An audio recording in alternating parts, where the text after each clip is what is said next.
We're excited to present a program focusing on winning and preserving the right to vote. This is at the heart of the League's mission to make democracy work in our community. And it's especially relevant now in this major election year and with the unrest and all of the deprivations that many of us, many in our communities are suffering. So first, we're going to start off with a view of a living history. As League member and community advocate, Juanita West Tillman has a conversation with Juanita Devon, a community icon and a lifelong fighter for voting rights. She will share her experiences in Jim Crow, Alabama.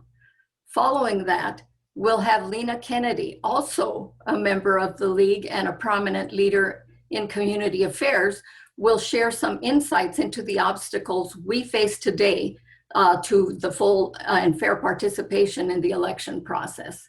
Then I will announce several outreach programs that we have designed to encourage low propensity voters to exercise their right to vote.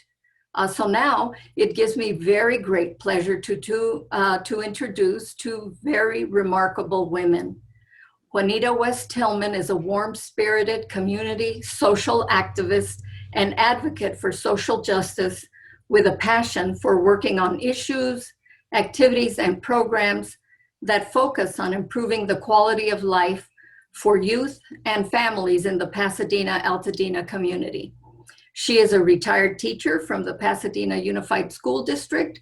Juanita is a member of the League of Women Voters, Pasadena area, the First AME Church, Delta Sigma Theta sorority, National Sorority of Phi Delta Kappa, and the Pasadena NAACP. This is where I actually had the opportunity to meet Juanita for the first time. Some of the awards Juanita has received reflect her commitment to service in education and the community. Examples include Outstanding Educator Award from National Sorority of Phi Delta Kappa, Community Service Award from Women in Business, Corporate Award from Pasadena NAACP, Women of the Year Award from Congressman Adam Schiff, the 29th Congressional District. She is a past Grand Marshal of the Pasadena Black History Parade, an honor she shares with Juanita Devon.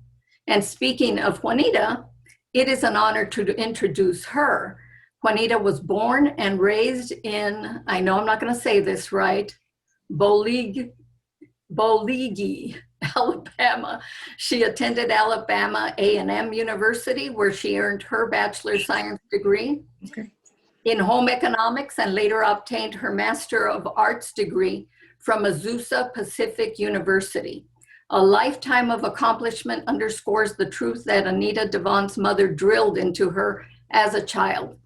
If you put your mind to it and work hard, you can do anything you want to do. 95-year-old Juanita Devon never forgot what her mother told her. Her passion for education, community, and youth is contagious. Perhaps the best way to describe Juanita is to share her commitment to youth. She served as a teacher, advisor, volunteer, donor, and organizer for John Muir High School in Pasadena.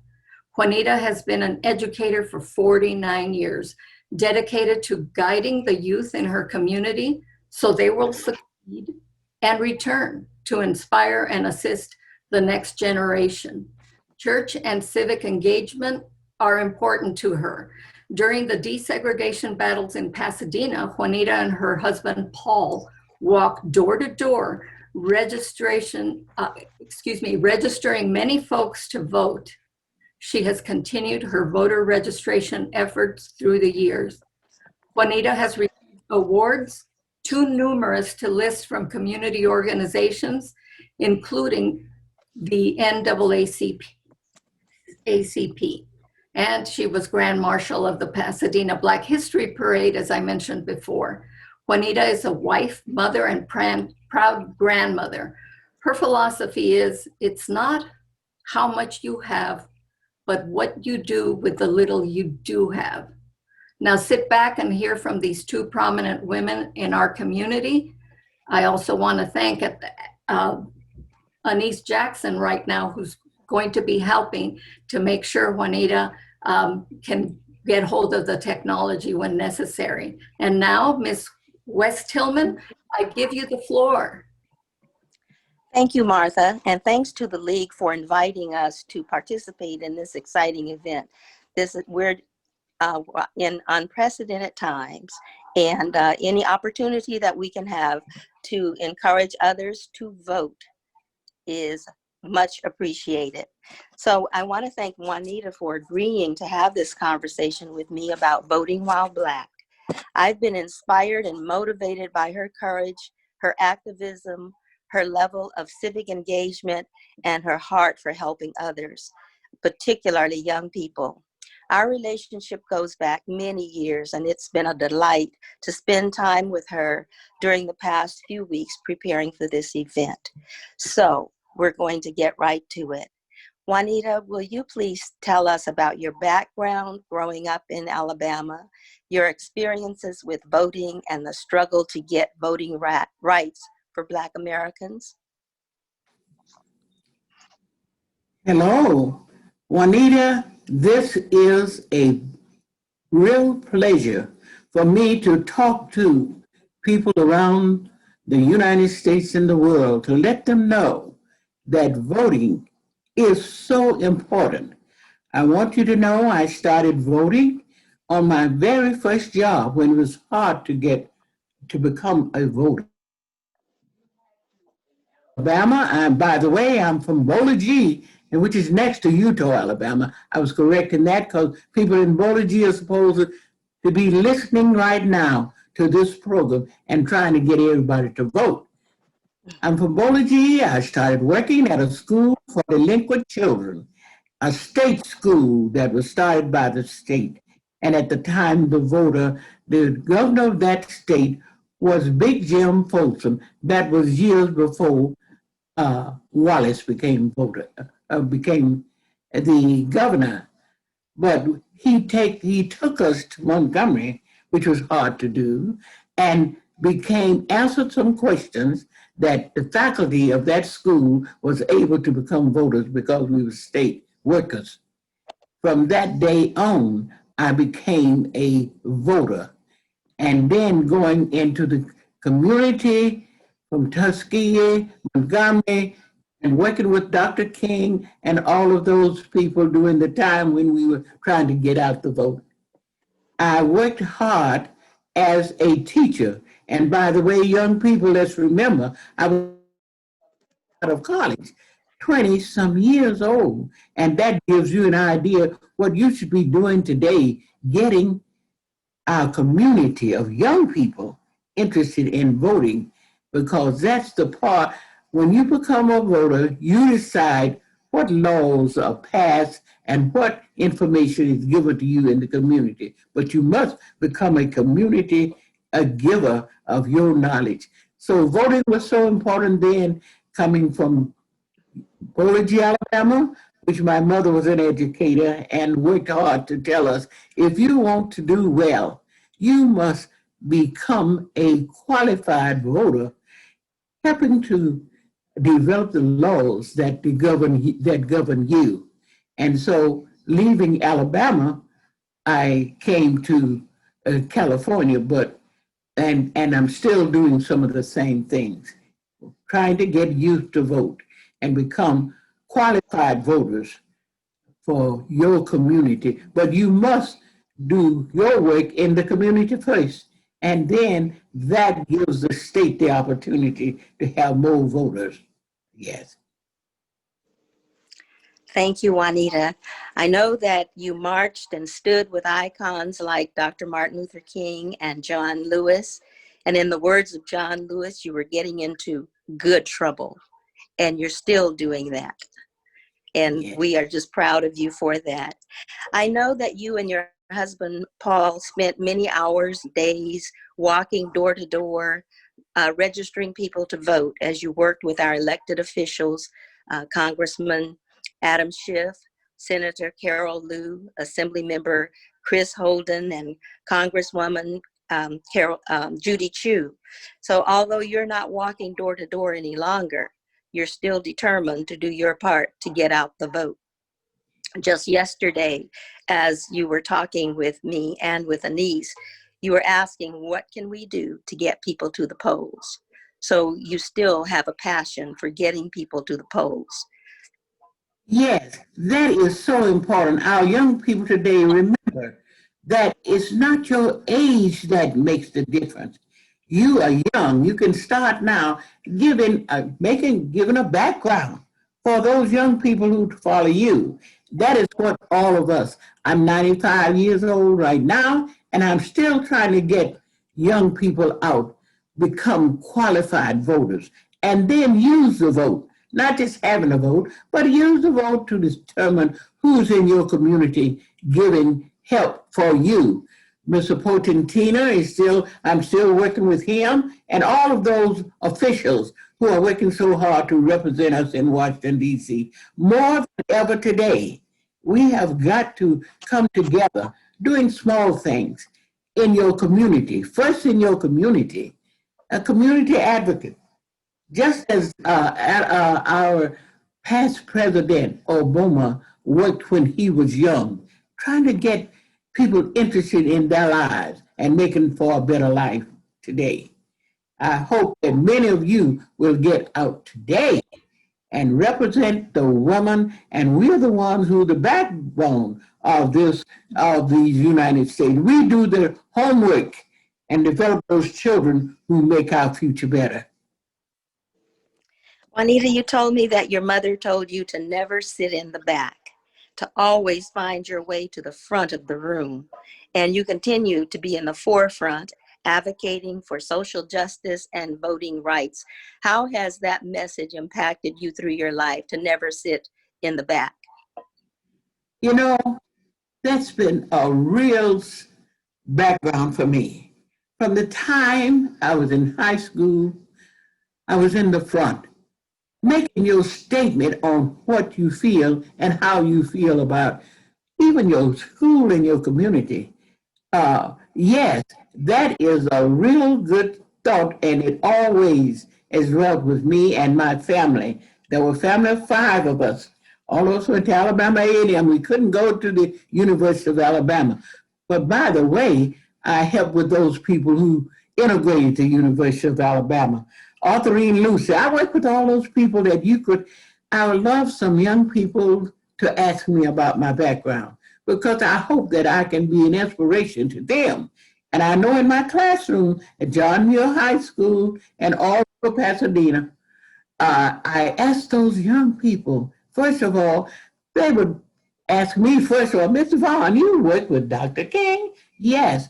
And when I was teaching at Elliott Junior High, my first job in Pasadena, the students, because of my class and the conversations I had in the classes, they suggested me as one of the first persons to represent Altadena in the town council. I was surprised that I became one of those first members of the town council.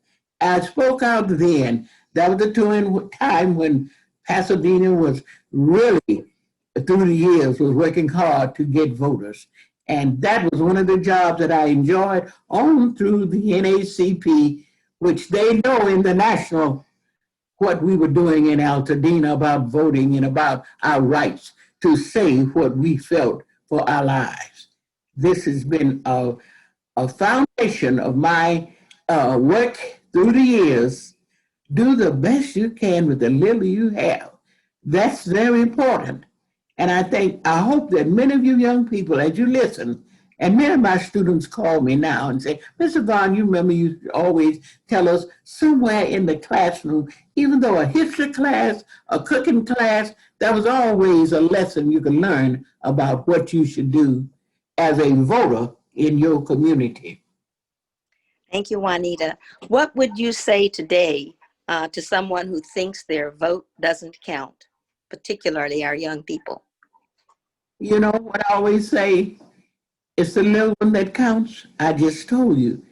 The little thing you do is so important that somebody will listen to you. Go to the front of the room when one is speaking and give them your thoughts on what you feel about your own life in your community. And this is what our young people have become. Don't be afraid to come front, say what you feel, and then put it in. Someone will follow you. Thank you, Juanita, for sharing your life's journey of advocacy with us today. You're a living legend, exhibiting a lifetime of good trouble, fighting for equity, peace, and justice. I'm honored to call you my friend. So before we end, I want to thank Anise Jackson for her tremendous help today. And as we've been preparing for this, she has provided her expertise and technical assistance, and we would not have been able to get through this today without her. Thank you all.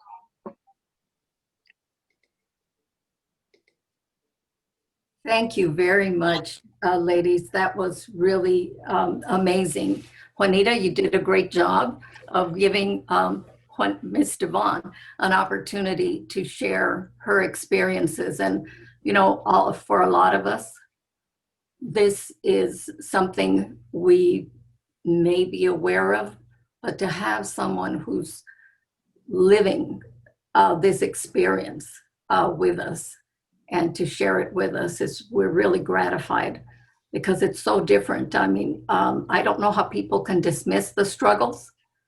You know, when we have people who are still here with us who have experienced it firsthand. And I think through the unrest that we have in the community now, people unfortunately are experiencing it themselves. And this is a very important thing for people to recognize, that the struggles that we've encountered in the past are still with us. That's why in the League we like to say, you know, democracy is not a spectator sport. You need to get involved, just as you said, Ms. Devon. You need to get involved and you need to keep it alive. It's basically like, I used to skateboard in my youth. Can I do it now? Heck no. And that's because I stopped. And so I think our activism is the same. We cannot fall asleep. We cannot stop, or we're not going to be very good at it. We're going to lose that skill. We're going to lose our rights if we allow that to happen. So thank you very much for all the work that you've put in. And you two have done a fantastic job this morning. So now what I'd like to do is make sure that our attendees remember to ask questions in the Q&A to make sure that afterwards, you know, they have an opportunity to hear from you again, Ms. Devon and Juanita, about your experiences. So audience, please remember to put your questions in the Q&A, and they'll have an opportunity afterwards to respond. And now I do have the great privilege of introducing Miss Lena L. Kennedy, a tireless community organizer. Community organizer, that sounds familiar to me, about some great people who have been community organizers, and Miss Kennedy is one of them. Lena is a visionary leader and owner of LL Kennedy and Associates, a consulting firm that specializes in community and consensus building strategies and building community coalitions. My accent is showing, my East LA accent. Through her organization, Women in Leadership Vital Voices, WLVV, she wants to make members the most informed women in the United States about public policy, politics, and how they both really work. In 2008, she co-chaired the National Women's Leadership Initiative, and later she was appointed vice chair of the National Democratic Committee, the DNC, by Chair Debbie Wasserman Schultz. In 2016, President Obama appointed her to the advisory board of the Kennedy Center for the Arts. Now that Center for the Arts is not named after Lena, but you know, she shares a great name with a great president. Lena has served on the boards of several notable organizations, including the Pasadena Arts Council, Pasadena NAACP, the Community Health Alliance of Pasadena, the First AME Church Pasadena trustee, Planned Parenthood Pasadena and San Gabriel, and the Pasadena Symphony Advisory Council. She was one of the founding members of the Pasadena Playhouse Diversity Community. Lena has received many awards for her work in the community, including recognition by the United Negro College Fund, the National Congress of Black Women, Pasadena NAACP Ruby McKnight Award, the Seroptimist International Altadena Pasadena for Best Women Award, and the 2011 First AME Seeds of Faith Community Service Award.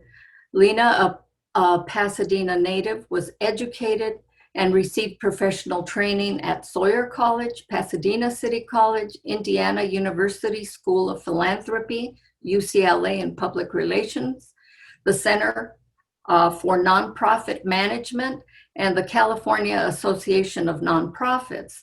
She is one of 10 siblings and draws strength from her deep roots in her community and family, which includes her children.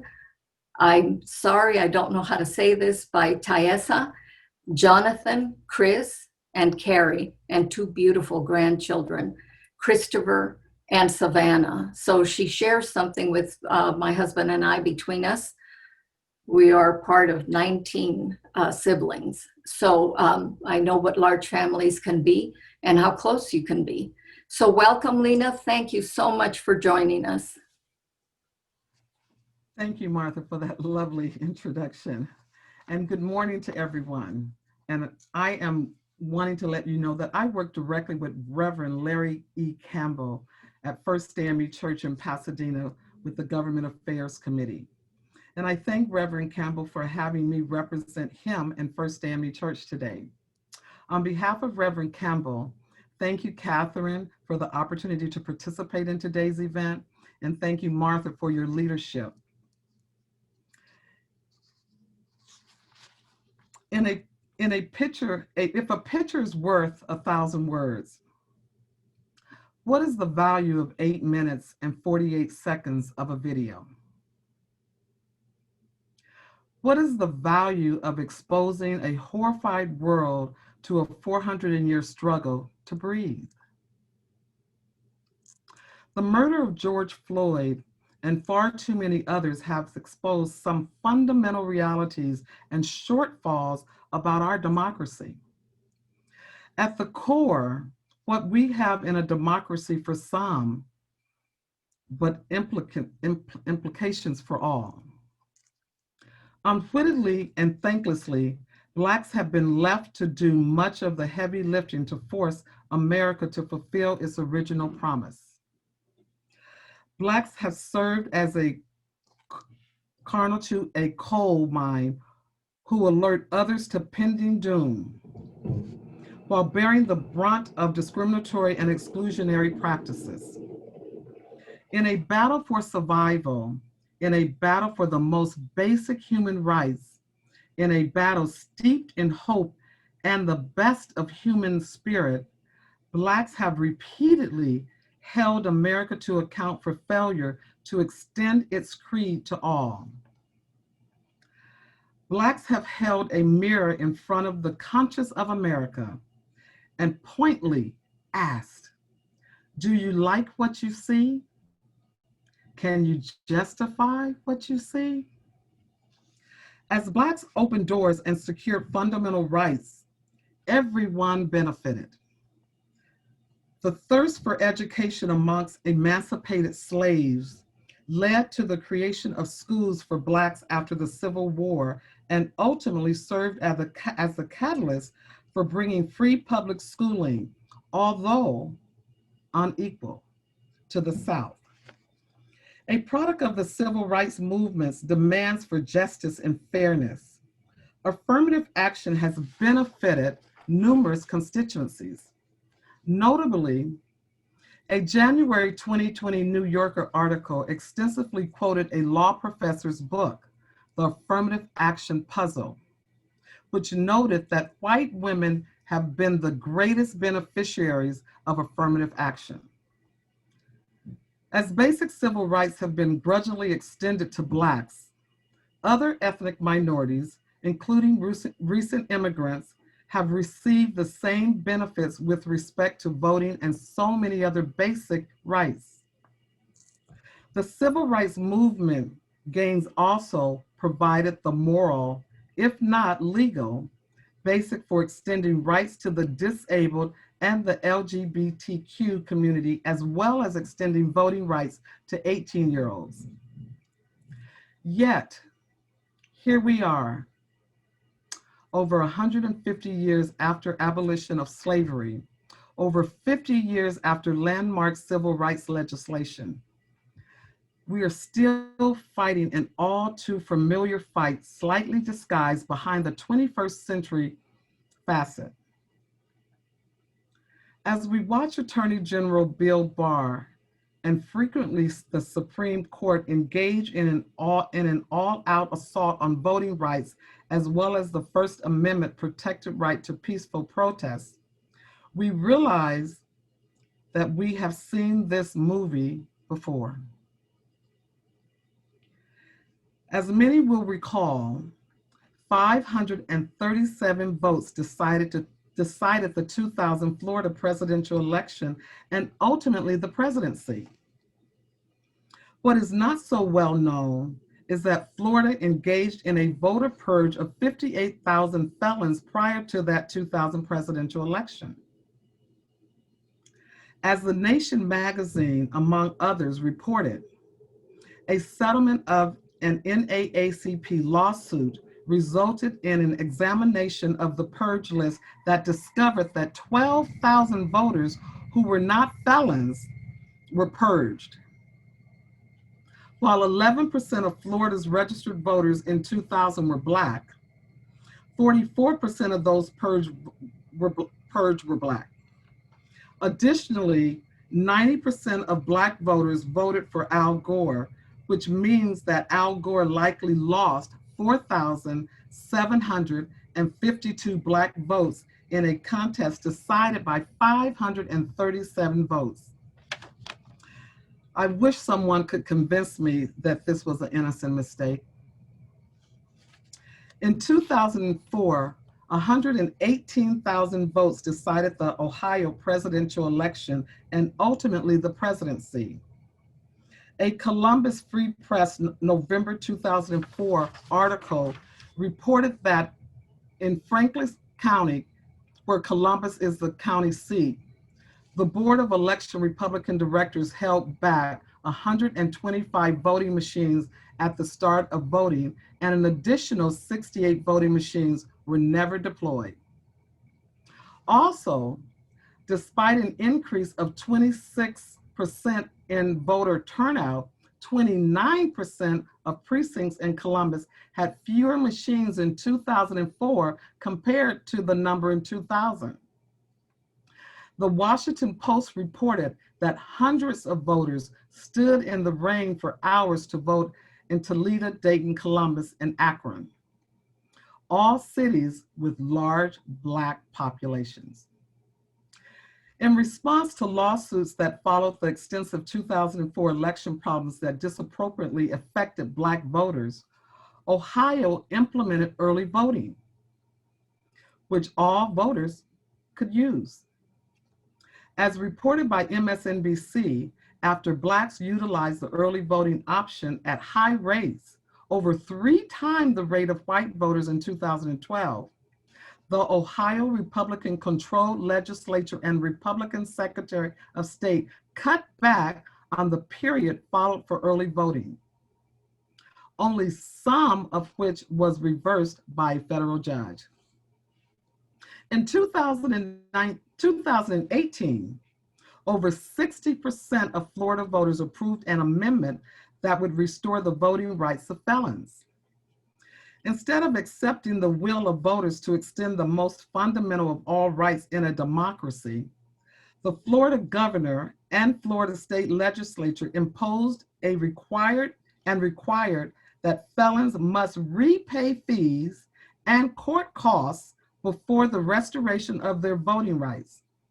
This disgusting modern version of poll tax that prevented millions of Blacks from voting in the South prior to the 1960s equates to holding the right to vote hostage.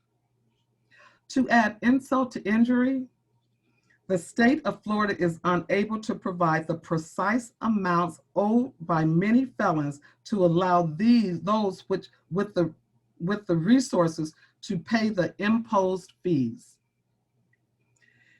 It should also be noted that 43% of these disenfranchised citizens are Black.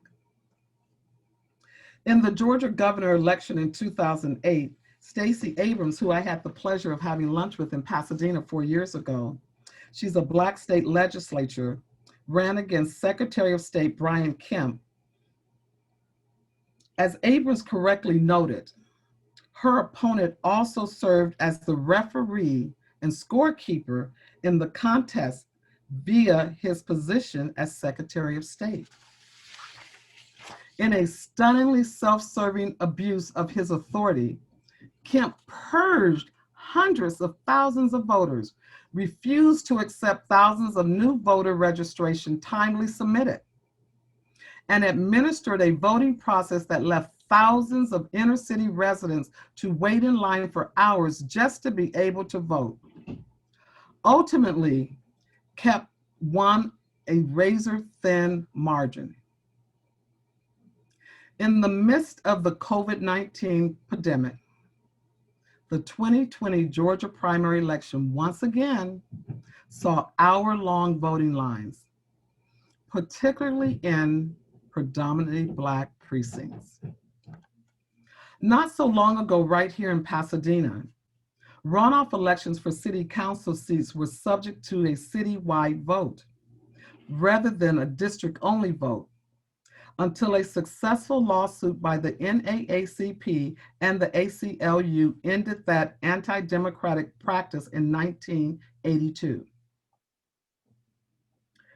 This citywide runoff process negatively impacted the ability of Black voters in the majority Black city council districts 1 and 3 to elect candidates of their choosing. Now that I provided you this historical backdrop, now that we know better, my question to all of us, how do we do better? Well, I'm glad you asked. We can also phrase it, so what? Now what?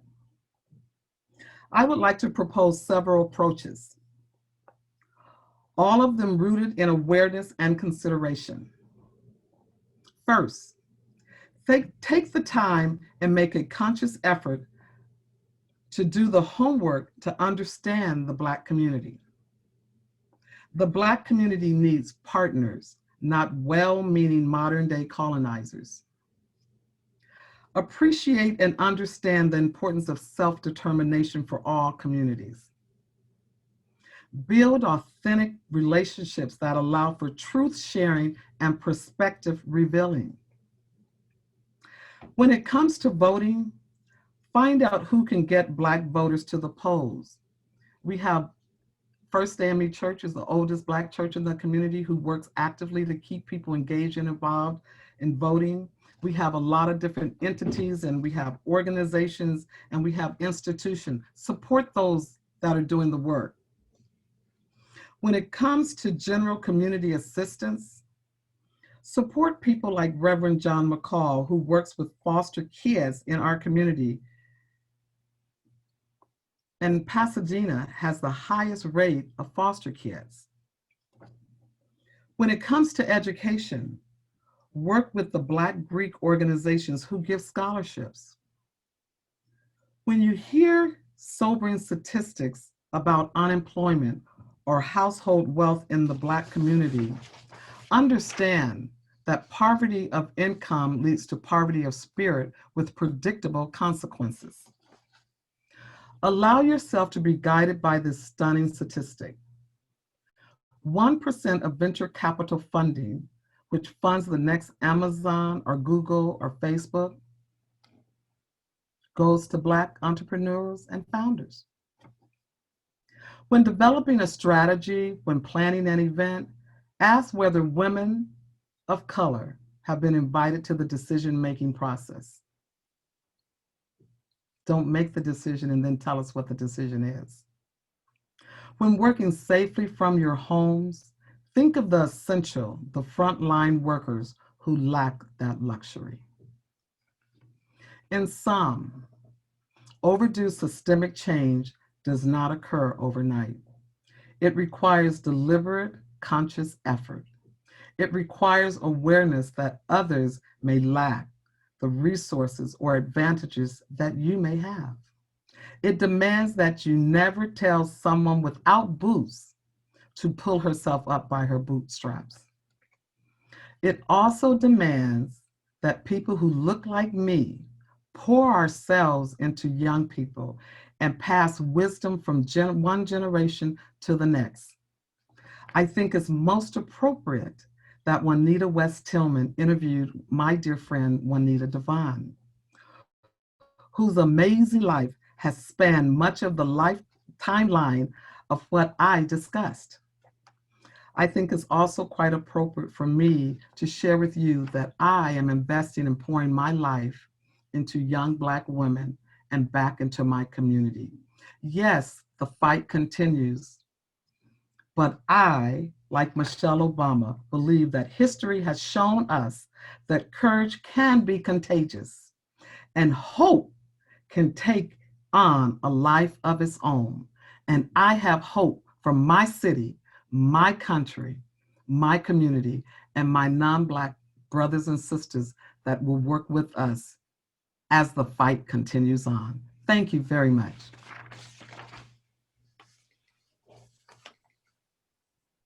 Thank you so much, Lena. That was really, I'm not sure how many people are aware of the information that you shared.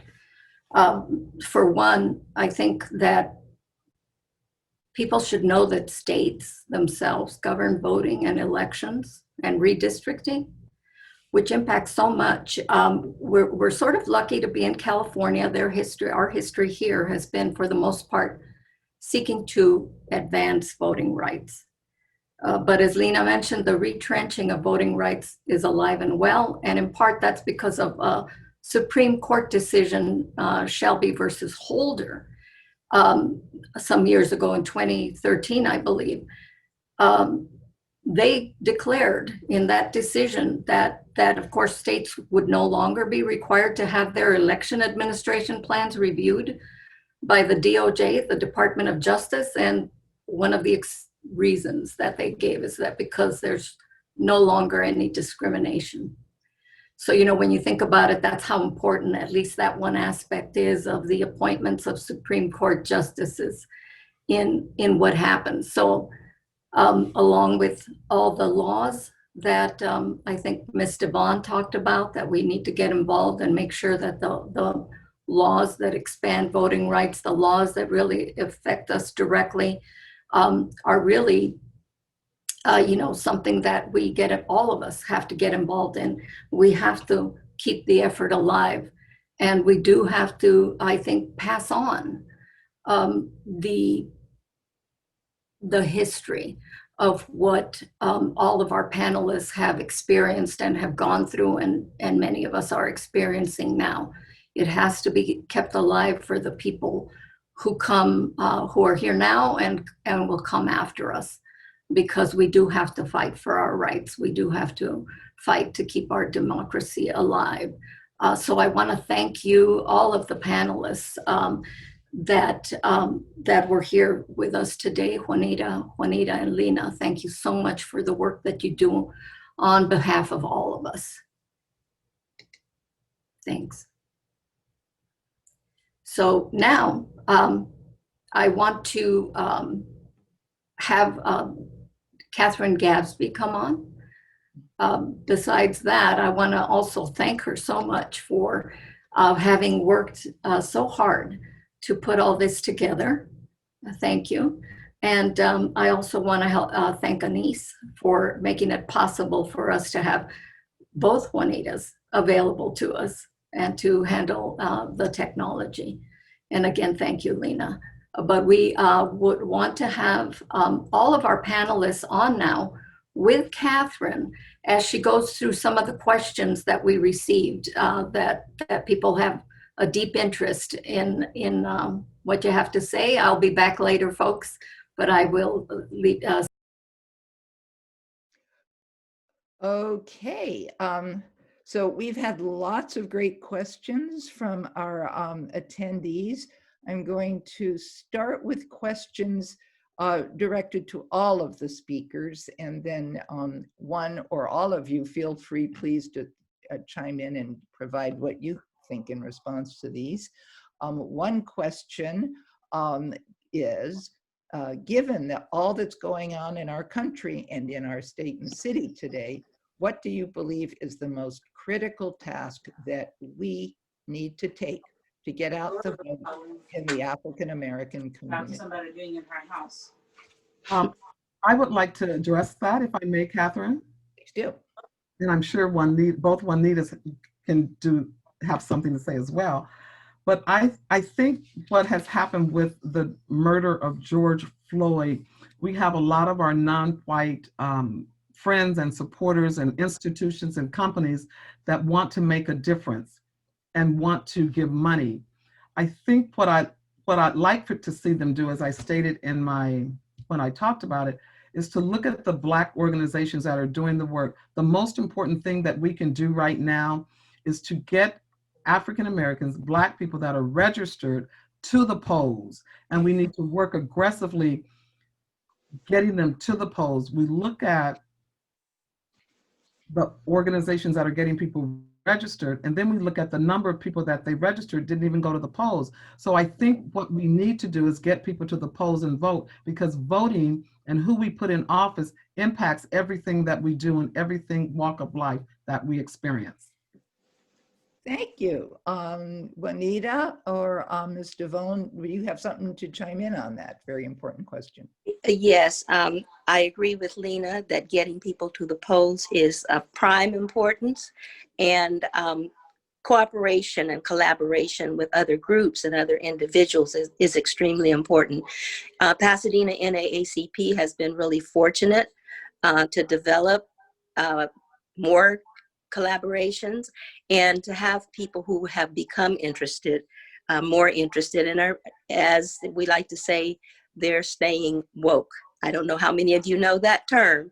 However, we have had a number of people to join the organization who were never members of NAACP and didn't know very much about it. And so the interest is there. I hope that it can be sustained. I hope that we can all continue to work together. One of the things that my family is doing, which, you know, someone else might find this interesting, we are going to have a Zoom party as soon as the ballots arrive by mail. And some of the younger people are doing research on initiatives, so it will be an education Zoom meeting, and then we will all get our ballots filled out and get them into the mail or dropped in a box immediately after they arrive. Well, the same thing, I would say thank you, Juanita, and thank you, Alina, for giving so much information about voting, even back to the time. Do you know the first, that were 10 years in Alabama, we were continually working on the very thing we were talking about, voting and integration. Dr. King, all of those people, there were many deaths, there were many lives lost, there were many people who gave everything, their homes and everything toward voting. That was an interest of everybody. The parents of those students, 15-year-old, 10-year-old, those are students who did the work. So we have many of you in high school now in Pasadena, Altadena area, and I work in all of those areas. You can do so much in your organization. From the school, get interested in the civic activities in your community. What can you do? Number one is get your friend and the next friend to vote. Wear those masks so that you can get You know, the health condition all over the United States and all over America, people are dying, trying to have life in a healthful way. And we have not done all we could do. Think about your churches, and you mentioned your churches. Yes, we have a number of churches in Altadena, Pasadena. Get in those churches. One become two of you, and the two of you makes four, and we have to do it that way in order for you to get the whole community. Then Reverend Van Alston works with all the other church. We have a church organization. They're all working together to get out the vote and then be counted. Many of you in the census area, that's number one.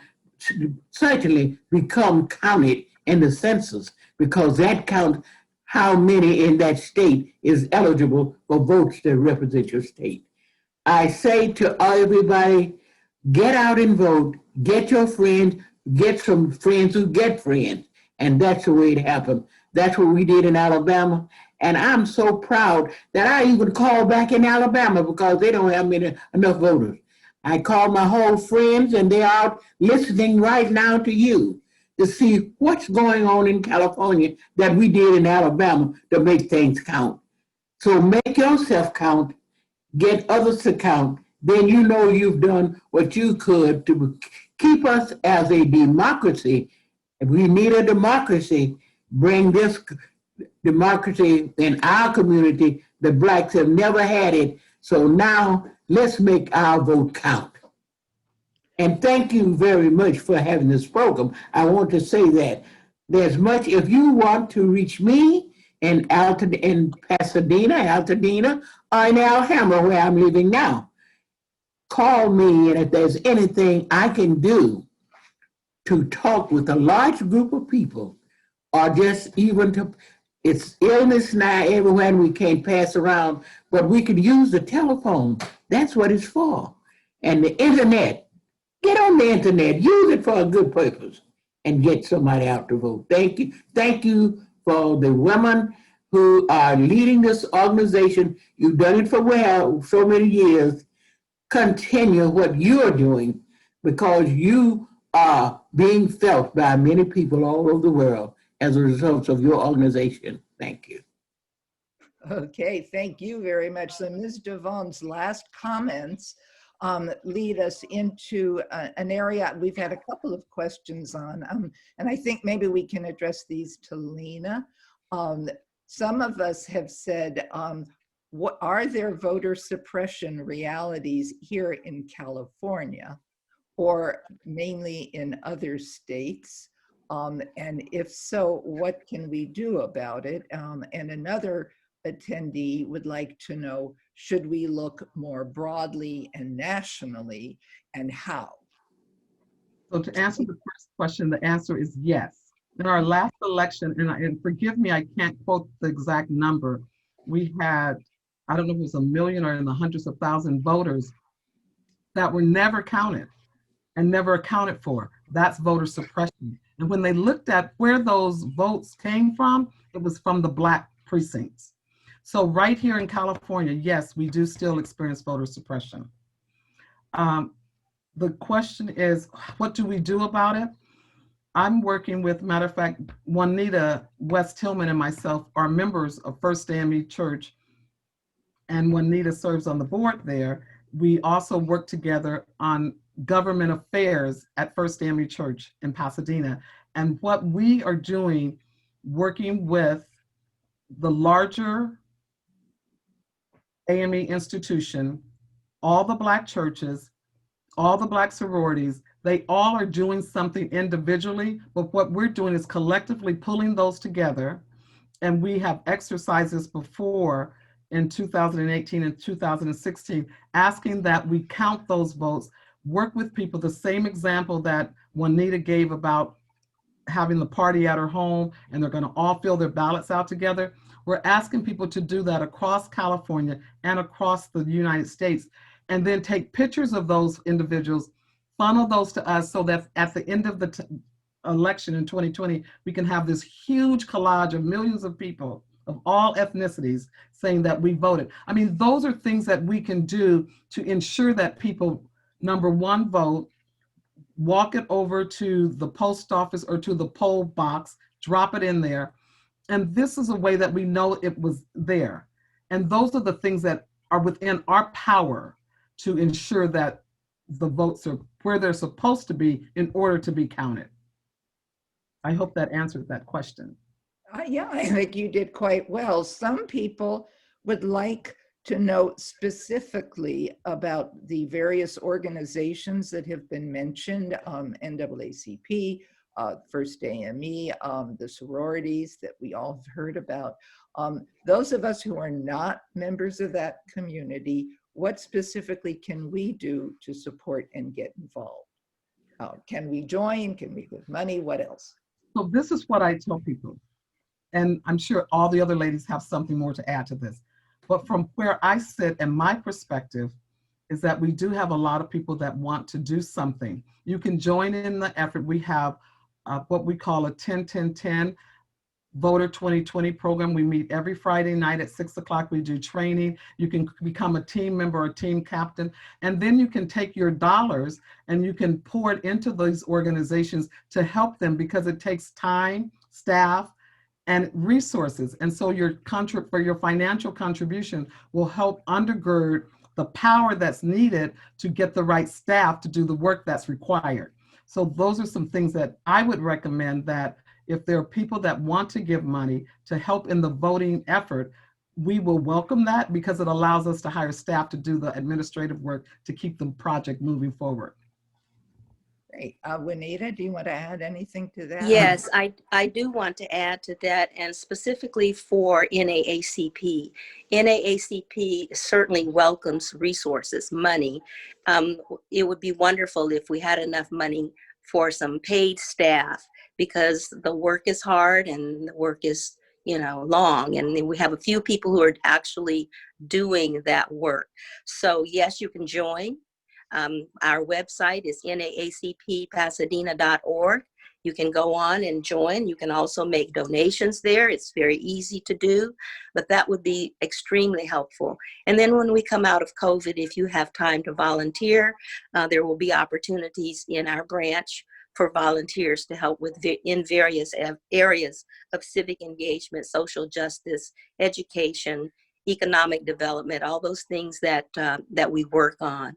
And we welcome new members. As I stated earlier, we've gotten many new members since June, and we appreciate that.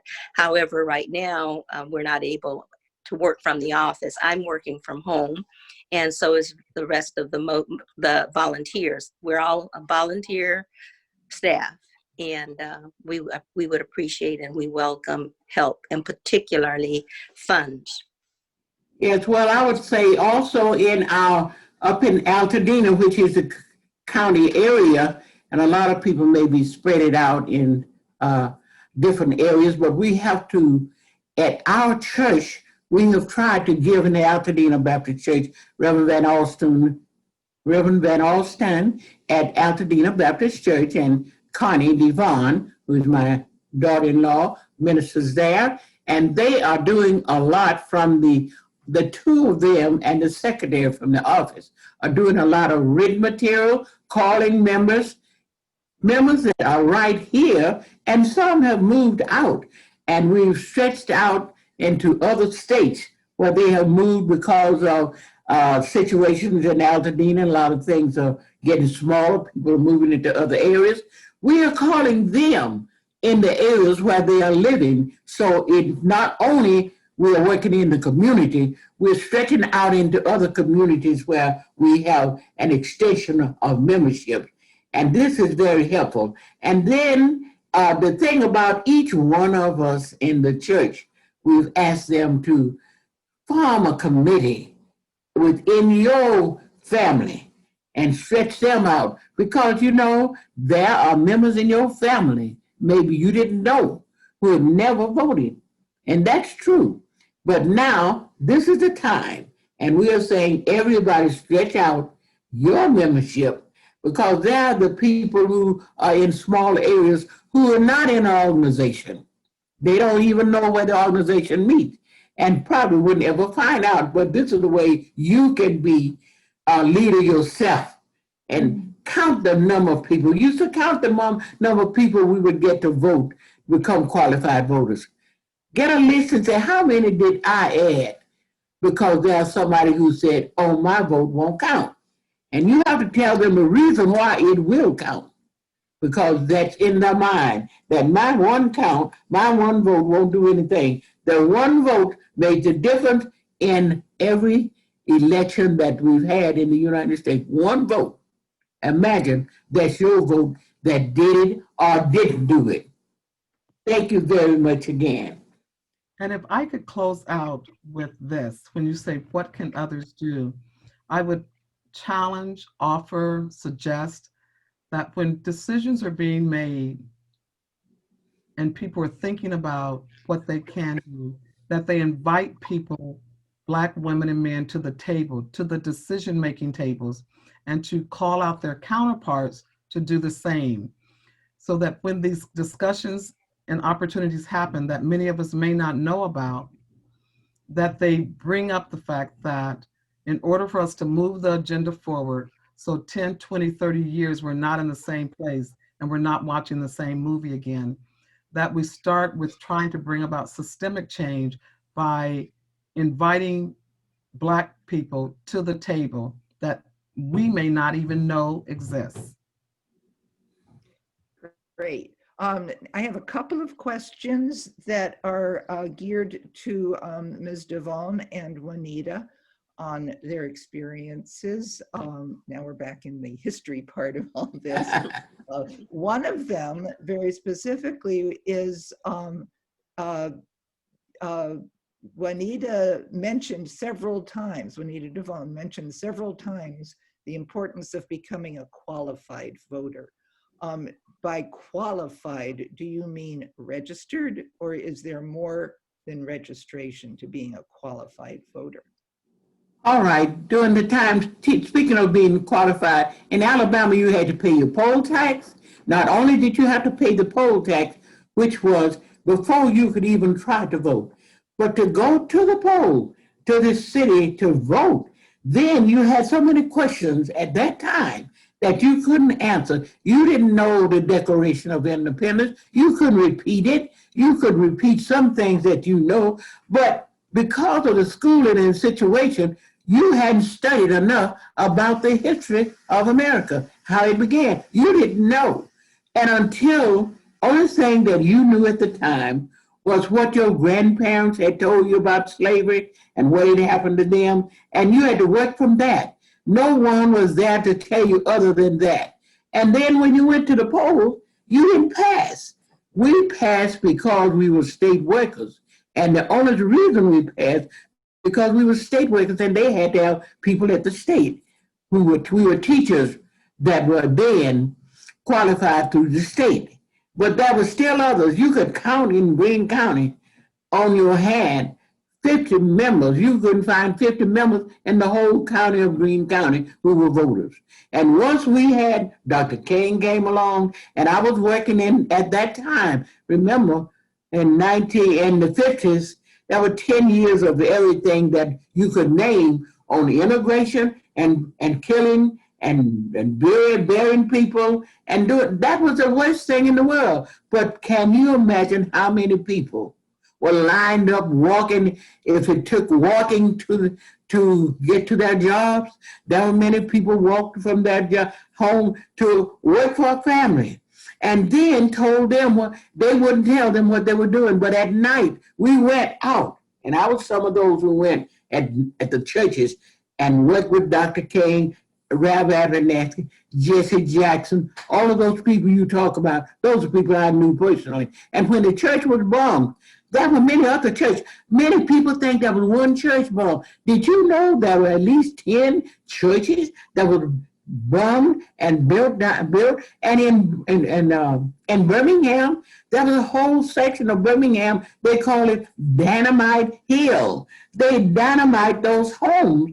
And Reverend Shuttleworth, he used to talk in the meetings when we were there many nights, how he had to take somebody down to the University of Alabama.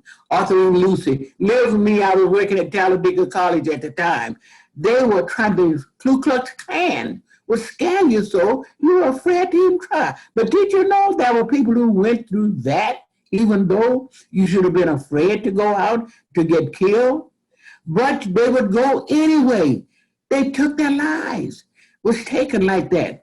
That was a man who lived near us in Birmingham who was walking along the highway, and they picked him up, said, this is a job as a Ku Klux Klan, we will take him out. They cut him up, left him to lie in the street to die. But somebody came along and found him. And don't you know that caused a lot of other people, let's get out and get the job done. Even in that, and you know the story, if you read some, if you make yourself available to know what did it take for one man to vote. And finally, with all of the marches, it wasn't just one march. People say, oh, he marched to Washington. There were many other marches. He had about 5 marches. He was in the last march in Tennessee, Dr. King, when he was killed. They were marching for the rights to vote, the rights to live, the rights for education as others. I went through, and I'm 95, and I went through all of it. And therefore, my mind, my whole inner feeling is get out and vote. It only takes a little bit now. It took a lot then to vote. And the little you can do now compared to them, why, that's just a little speck of a fire. Just a little speck. But think about now. So marching, people saying that people are marching and demonstrating and burning houses down. They did some of all of that then. But we still didn't get people to understand in Washington, D.C. right now. Let us get out and vote. Put somebody in who wants to look out for everybody, not just the rich and leaving the poor unattended. Well, can we say amen? Amen. Now, I have 2 questions for Lena. Lena did bring up the connection between voting and political participation and poverty and hopelessness among people who are economically depressed. One of our attendees would like to know, and you'll have to excuse me a minute, everybody, I've just lost that question. Yes, on the issue of hope and hopelessness, what can be done specifically to deal with hopelessness, not even so much among the youth, but among the 40 to 55-year-old part of our population? Yeah. And the second, maybe we can link into these two. The second issue is very specific. Someone says you had a great statement earlier in which you said poverty of income results in poverty of, and then she wanted to know what was that word. She missed it. Spirit. So, Okay, the poverty of spirit. Poverty of spirit. Okay, so what do we do about poverty of spirit, which keeps people from feeling they should vote? Okay, so let me go to the first question. The first question was, state that first question again because I wanted to address that one first. Exactly. It had to do with hopelessness, the lack of hope, particularly among African Americans, not so much the youth, but right. between the ages of say 45 and 65. Okay, I got it.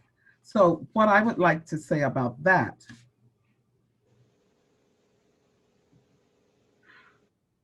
when I look at my Pasadena community,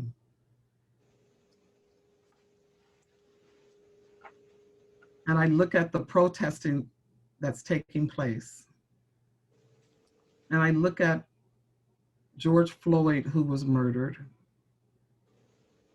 then I look at, we had another murder in Pasadena. And I watched the excitement and the emotion and the enthusiasm of everybody, the Black community, the white community, and others. The conversation that I wish we would have is more systemic and long-term, and is much more work. When I think of John Lewis, and I think that he was a part of a protest, but what made him impactful, that he was a part of a movement that spanned over many, many, many years up until the day he died. The fight continues, the work continues. What I would hope for, and I have hope, and what I would want is for us to look at how do we work with the government, and it goes back to voting. How do we work with our government, federal government, local, county, and state to fund money to feed into institutions and organizations that I've referenced, some of our Greek organizations, our sororities and our fraternities, they give scholarships. Wouldn't it be wonderful if all these people that say they care and they want to bring about change went to some of those sororities and fraternities and said, instead of giving a $5,000 scholarship, we want to give you money so that you can give one child $25,000 and 10 one childs. So every year you're giving 10 students $25,000, $30,000 scholarships to go to school and get an education and operate on a fair playing field. Wouldn't that be phenomenal? And guess what impact that will have long term? We can start educating our communities.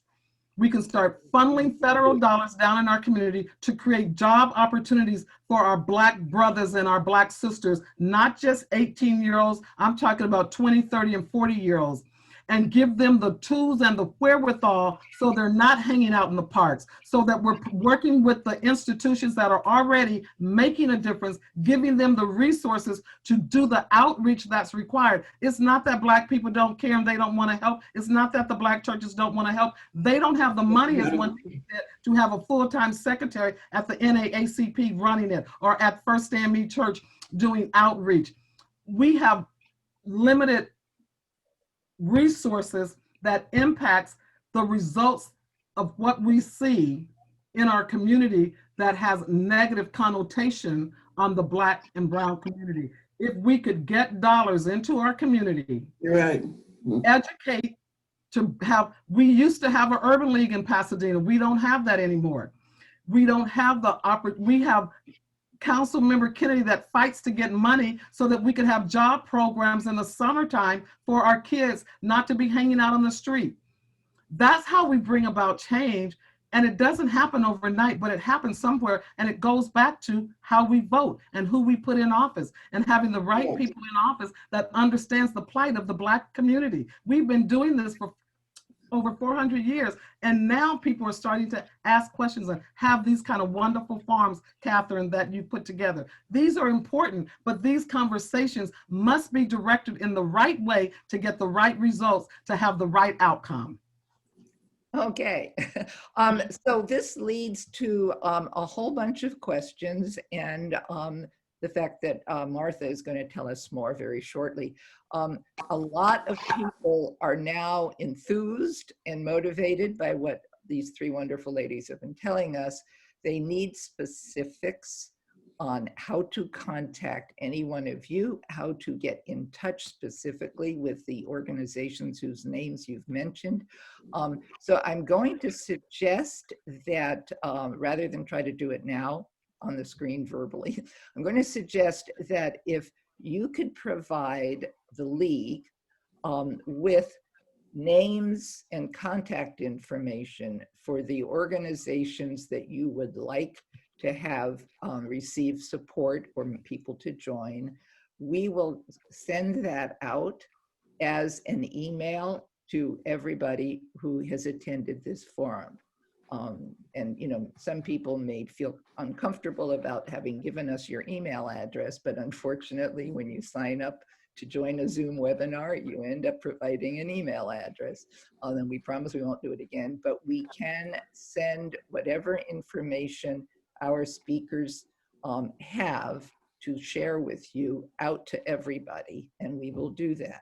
Also, as Martha mentioned, and this is just a reminder, this event is being recorded and it will be shortly posted on the League of Women Voters YouTube channel. So you can watch it and share it with anybody who is not able to come. And I think now Martha has some closing and energizing words for the rest of us. I just really want to thank you, all of our panelists, so much for sharing your inspiring stories, your thoughts, and your passion for your work. I think, as Catherine mentioned, there are a lot of people now who are motivated to do voter education and outreach and to try to get that vote out. It's a work that never ends. You know, it's part of keeping our democracy alive and inspiring people to enjoy a fully functioning civic life and civic engagement, which includes, you know, paying attention to those things that can be boring to some people, laws, you know, that may be on the ballot that you can vote for, and all of those things. So I really want, especially our league members, you know, let's get our community voting. One vote does count. I think Ms.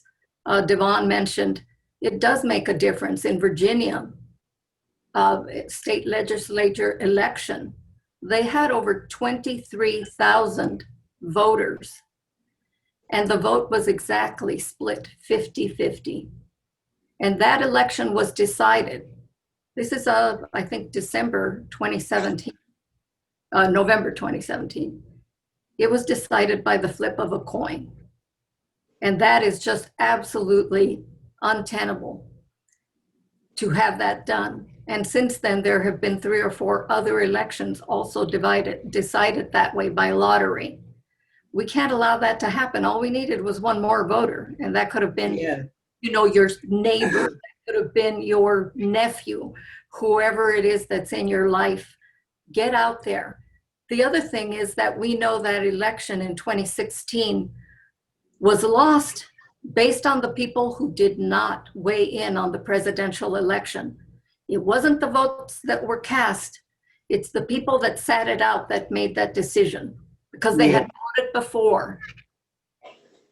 They had voted before. So yes, voting is the lifeblood of our democracy and making our communities better. The other way is, again, what Ms. Devon mentioned, is that we need to get our communities counted. We only have 4 weeks left. 2 weeks left to do that. Yes. There are so many programs that rely on our being counted. And the one that keeps me up at night is Section 8 housing. We have so many people who are homeless already.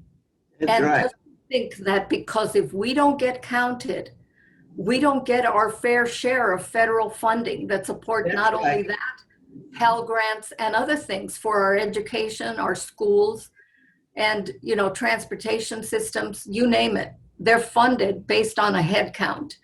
That's how we receive federal funding. The Robinson Recreation Center was put into place as a result of a community block grant that Pasadena was entitled to as a direct result of the census count in 2010. So these things are alive with us all the time. It's not just about representation and losing a congressional seat, which we're subject to do if we don't get appropriately counted. But it has so much to do with so many things. So please, we really need to get involved, and we need to get involved now. All that effort, I know a lot of us get tired. We don't have a lot of bandwidth. We're busy people, but it's a short-term surge of energy that we have to put together, at least between now and the end of this month for the census, and now and November 3rd. So really, thank you very much, dear panelists. You're welcome to stay on. But now I'm going to move on to some of the programs that I'm going to announce right now. We have some upcoming events, and I do want to highlight these programs that we have to get out the vote. And we're hoping that you get you and your friends to join our efforts. Just like Lena said, you know, we invite everyone. We invite everyone to join us. You do not need to be one of our members. You can just be a friend of, you know, so we do have the saying, a friend of the league. We want you to be a friend of the league. Some of the following get out the vote programs that we have put into place this election season really have been made possible by a very generous anonymous donor. So, you know, for the next election, we may not be able to do the same thing unless we get some more generous donors. I think we're all in the same boat wanting to have some funding. But, you know, something that's free is your time. And we really recommend that all of you can actually come in and help us. So one of the programs that is in our voter that is out, if you go to our website, lwv-pa.org, you need that hyphen or you end up in Pennsylvania instead of Pasadena. But here is our website that you can see. We have a postcard outreach program. We actually have the voter files. We've identified registered voters. If we could just get all the registered voters to actually vote, that would be saying a lot. We are targeting those that are 18 to 40, because I think that, as Lena mentioned, these are the groups of people who have, for whatever reason, not been registered, but have not voted in the last 3 elections. And that would be the 2016, the 2018, and our primary this March. They didn't vote, and yet they were registered. So our postcard outreach program is targeting them. Because of the funding that we have, we're actually paying for postage. And so for any of you who have time, just, you know, sign up, go to our website, get our voter, and sign up. We will give you postage and postcards to mail out. There's more information that you can have. Our contact is Vicki Thompson. But anyway, just go through the voter and you'll find out how to get in touch with us.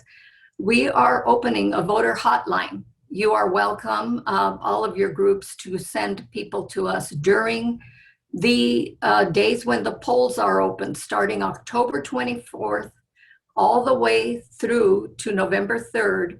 We're going to have a voter hotline operating. It is our league office phone, but we also have connected several cell phones, and we are asking for volunteers to do that. We know it's very difficult. We will provide training on all the websites in order for you to be able to help people. So if any of you know how to get folks to the polls, if we happen to get a call with that, our partners, we can all work together to make sure we provide a service to those voters who have decided that they're actually going to vote, and possibly in person, because by that time they won't be able to register and they will have to go in person.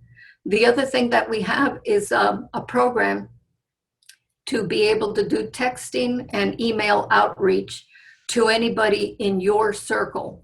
So for that nephew that you have, that contact that you know has decided not to vote, on this platform, you are able to send messages to reach all your contacts, and then to ask them if they're so motivated to reach theirs. So it's very similar to Lena's program that she has. That is another one of the programs that we've actually announced in our voter.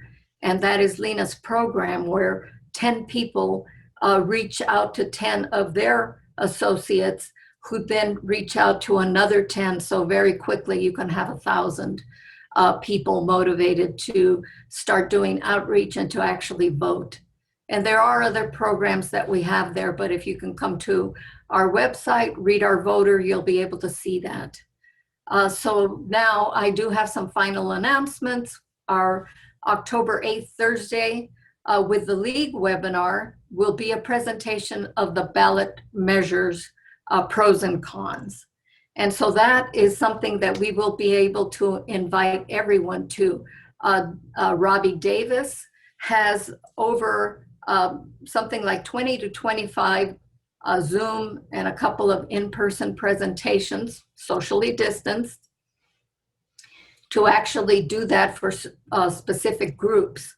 But if you don't have a group that you belong to, you can come and sign up for our League Day on October 8th, and you will get the pros and cons right about when you're going to be receiving your vote by mail ballot. Now's the time for me to bring up something about the vote by mail ballots. LA County has 5.6 million registered voters, and they will all get a vote by mail ballot at home. So they don't have to go to the polls, and they don't have to wait until October 24th to cast a vote. You can start as soon as you get your vote by mail ballot. And also one of the websites that you see here is the league, the California League, that has a lot of educational information for voters. So you can start boning up on that information now. And LA County itself is going to have its voter guide available September 24th. So there's no need to wait until you end up with a ballot in your mailbox. You can start educating yourself now.